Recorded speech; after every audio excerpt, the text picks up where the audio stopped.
What is an estate account and its role in disbursement of funds to beneficiaries? That's our topic today. Let's get started right after this.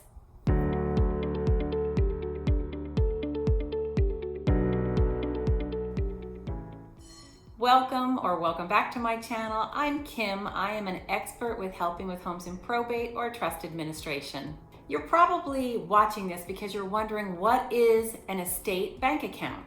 And how does that account help with keeping track of all of the finances having to do with an estate and eventually dispersing the funds to the beneficiaries? An estate account is a temporary bank account that takes care of all of the financial aspects of an estate situation. It's where you basically put all of the funds and hold all the money for the estate. An estate account allows the tracking of incoming and outgoing funds for the estate. It's a great way to keep records for tax purposes once the estate is closed. The person to administer the estate, either the executor, the administrator, or sometimes the trustee, will use that account to settle any debts for the estate. It also will be used to pay any taxes that are due and to eventually distribute the assets. Let's talk about avoiding commingling any funds.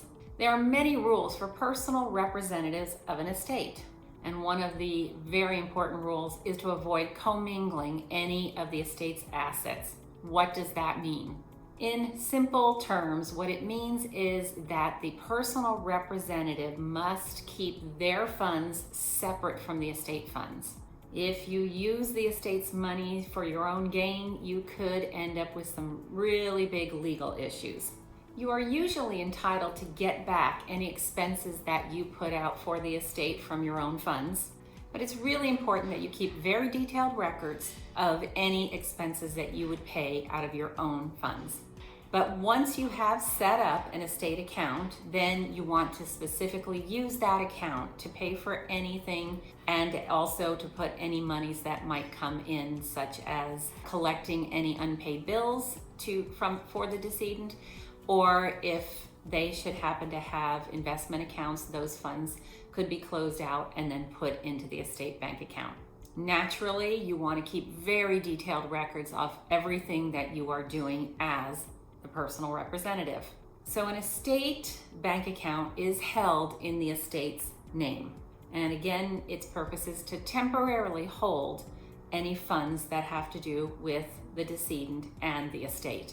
It allows the personal representative to take care of the day-to-day expenses for, let's say, a house, such as the utilities or paying for insurance or even cost-effective repairs or cleaning, things like that. You would use the estate funds to take care of all of those expenses. And of course, ultimately, you would distribute what is left after the estate situation is closed, whether it's a probate or the trust has all been taken care of. That's how you will distribute the funds to the beneficiaries. The personal representative needs to provide the bank with an EIN number and required documentation such as the trust or a letter of administration.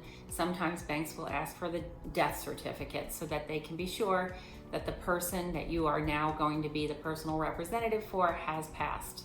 The EIN number that I just talked about, it replaces your loved one's social security number. I do have another video on this channel all about an EIN number and how to obtain one. These bank accounts can only be established once the personal representative has an IRS issued tax identification number or EIN. While foregoing an estate account may seem like a good idea, it is not. And these are the reasons that a personal representative should open a specific bank account for the estate.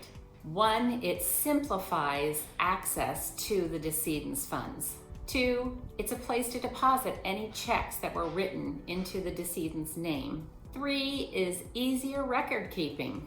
You want to keep records for either tax or other types of purposes, including your attorney might want to see things, and of course the tax advisor would also want to see the records that you're keeping. And having that specific bank account, having everything kept in one place for the estate, means having the decedent's money all in one specific place.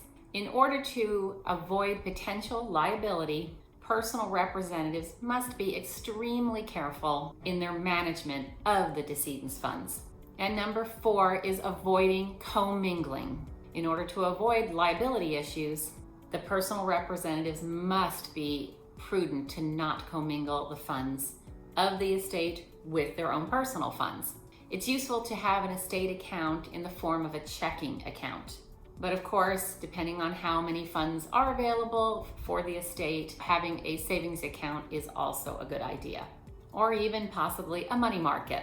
Once you, as the personal representative, have set up the account or accounts, you can then transfer the money from other places into those accounts. This would include things like the stock dividends, remaining paychecks, for instance, or other funds that might just be out there. While opening an estate account may seem like a complicated affair, it's the best step a personal representative can take and the ideal vehicle for administering the estate and help to reduce personal exposure. I hope you found this of value. I'll put the link below to the other video that I have all about an EIN number. And of course, give me that thumbs up. That helps the algorithm to show these videos that I have on my channel to others in your exact circumstances, helping with a probate or trust administration. And again, subscribe, hit the bell button, and I love to read your comments and answer your questions. See you next week.